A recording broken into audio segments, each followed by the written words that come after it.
వార్తా విశేషాల అప్డేట్స్ కోసం మా నవ్యాంధ్ర న్యూస్ ఛానల్ని తప్పకుండా చూడండి.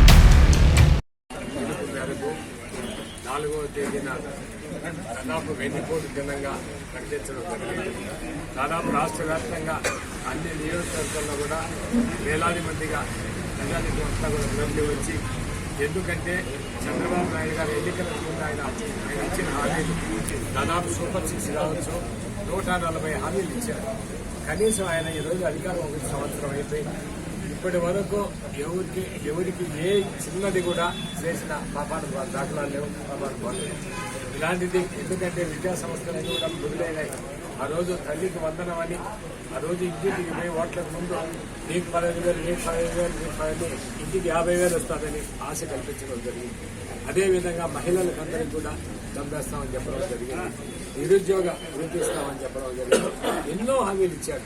కనీసం ఒక్క హామీ కూడా నెరవేర్చకపోగా ఆయన ఎన్నికై సంవత్సరం రోజులైనా ప్రభుత్వం వచ్చి ఇప్పటి వరకు కూడా ఇంకా వైఎస్ఆర్ కాంగ్రెస్ పార్టీ ప్రభుత్వం అది చేసింది, ఇది చేసింది, జగన్మోహన్ రెడ్డి గారు ఇది చేశారని చెప్పడం తప్పక ఆయన ఏది కూడా ఒక్కటి చేసింది ఇప్పుడు దాఖలాలు లేవు. ఈరోజు నిజంగా కడపలో మహానాడు, మేము కడప గడ్డలో మహానాడు పెడతాం అని మాట్లాడి గంభీరాలు పలికి ఆ మహానాడు కేవలం చంద్రబాబు నాయుడు గారిని, లోకేష్ను పొగడటానికి, జగన్మోహన్ రెడ్డి గారిని తెచ్చడానికి ఉపయోగించుకోవడం జరిగింది. నిజంగా ప్రజలంతా కూడా కలిసి రావాలా. ఎందుకంటే ఇప్పటికే ప్రజలంతా కూడా తెలుసుకున్నారు. ఎందుకంటే మేము మోసపోయాం, మళ్ళా ఈ మోసగాడి చేతిలో మళ్ళా మోసపోయాం అని ప్రజలంతా కూడా ఈరోజు నిజంగా తెలుసుకోవడం జరిగింది. తప్పకుండా మీరు 4వ తేదీన అందరూ కూడా పాల్గొని ఈ కార్యక్రమాన్ని విజయవంతం చేయాలా.